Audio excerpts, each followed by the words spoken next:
You sound funny when you talk. That's what my fiancé said, right before laughing in front of his friends.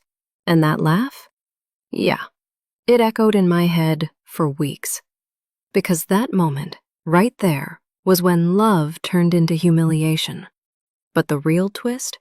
He had no idea I was about to let him humiliate himself in front of millions.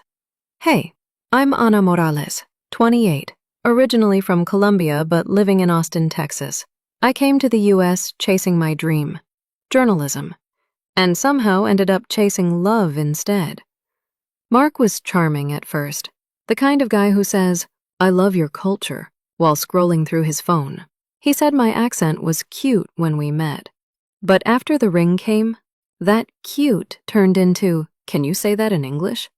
At first, I laughed it off. I told myself, he's just teasing Anna. Don't overthink.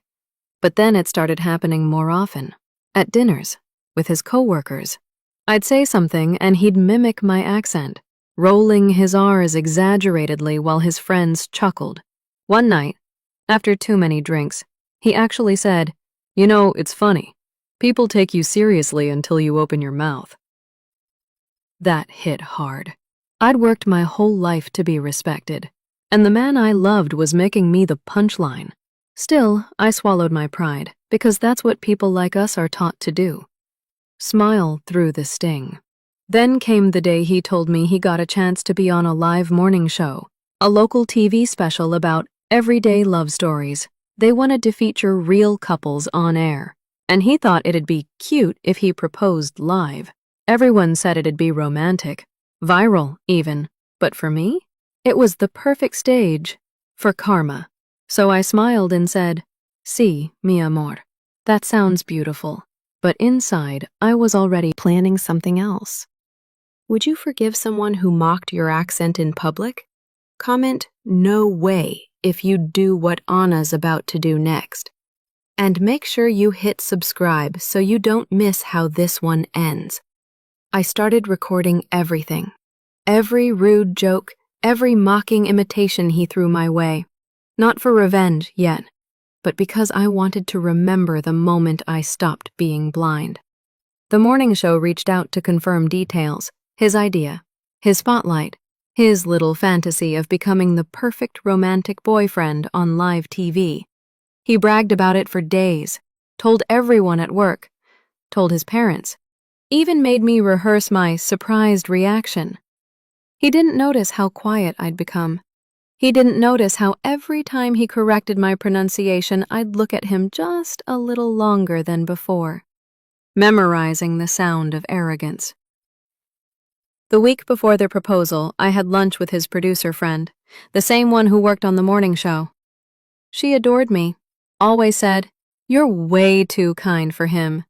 So when I mentioned wanting to surprise him during the broadcast, she smiled and said, "Oh, that's going to be adorable." Yeah, adorable. When the day came, the studio was buzzing. Lights, cameras, music. I wore a soft pink dress. The one he once said made me look like I was trying too hard to be American. He didn't know I picked it just for that reason. They introduced us as Mark and Anna, a couple with a beautiful cross-cultural love story. I wanted to laugh. Cross-cultural? More like cross-patience. He squeezed my hand and whispered, "Ready to make this official, sweetheart?" I smiled, more than ever. He thought that meant yes, but what it really meant was, I was ready to let him dig his own grave. When the host asked about our love story, he went on and on about how he taught me English, how he helped me fit in, how I used to mess up words all the time. And then, right on cue, he looked at me and said, "Remember when you said bitch instead of beach? That was classic." The whole audience laughed. Even the host tried to cover a giggle. And me? I smiled, perfectly calm, because that was the last laugh he'd ever get at my expense. He turned toward the crowd, pulled out the little velvet box, and went down on one knee. That's when I did something no one expected. I took the mic from the host, looked straight into the camera, and said, "Before you ask me anything, Mark, I just want to correct something." The whole studio froze. I straightened my shoulders, my accent strong and unapologetic, and continued, "I didn't come here to learn how to speak. I came here to be heard, and I think everyone watching can understand that just fine." You could have heard a pin drop. He blinked, confused, his perfect little plan collapsing in real time. Then I smiled, the kind of smile that says, "Checkmate. So no, Mark, I won't be saying yes today." The audience gasped. Cameras zoomed in. His hands shook. He looked like someone had pulled the rug right out from under him. And me? I finally felt free. The video blew up overnight. Not a few thousand views viral. I'm talking national news viral. Clips of me walking off set were everywhere. TikTok, Reddit, even reaction videos titled, "The Most Savage On-Air Rejection Ever." People started calling me the accent girl. Some mocked me, sure. But most? They called me a hero. I woke up to hundreds of messages. Women from India, Pakistan, Brazil, even small towns in America, all saying the same thing. "Thank you for standing up for us." And Mark? He deactivated everything. Instagram, Twitter, even LinkedIn. His company dropped him from a campaign.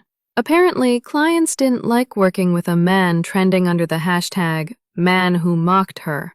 My phone rang that afternoon. It was the same producer friend from the show. She said, "Anna, you've got interview offers. People want to hear your story." I almost laughed, because for years, that man made me feel like my voice was something to fix, and now, it was the loudest thing in the room. A week later, I sat in that same studio again, only this time under my own name. No Mark beside me, no velvet box, just me and a microphone. The host asked, "Do you regret what happened?" I looked at the camera and said, "Not at all. Some lessons need to be taught in public, especially when the humiliation started in public." The audience applauded. I didn't cry. I didn't shake. I just smiled and felt seen. Comment respect if you've ever been underestimated. And tell me, where are you watching this from? Because this story isn't just mine. It's ours. When the show ended, I walked past the same crew, the same hallways, the same cameras, but everything looked different now, because for the first time, I wasn't a prop in someone else's story. I was the author of my own. Outside, the air felt lighter. Someone from the crowd called out, "Anna, you're an inspiration!" And for once, I believed it. I turned to the camera crew filming the exit shot, gave a little wave, and said, "Never let anyone edit your voice. If this moment gave you chills, hit that subscribe button, because more stories like this one are coming.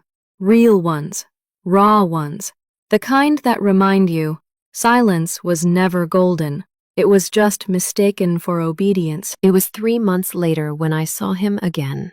A tech conference in Austin. Same industry, different worlds now. He wasn't on stage this time. He was at the back, blending in, looking smaller somehow. I'd been invited as a keynote speaker. The power of owning your voice. Funny, right?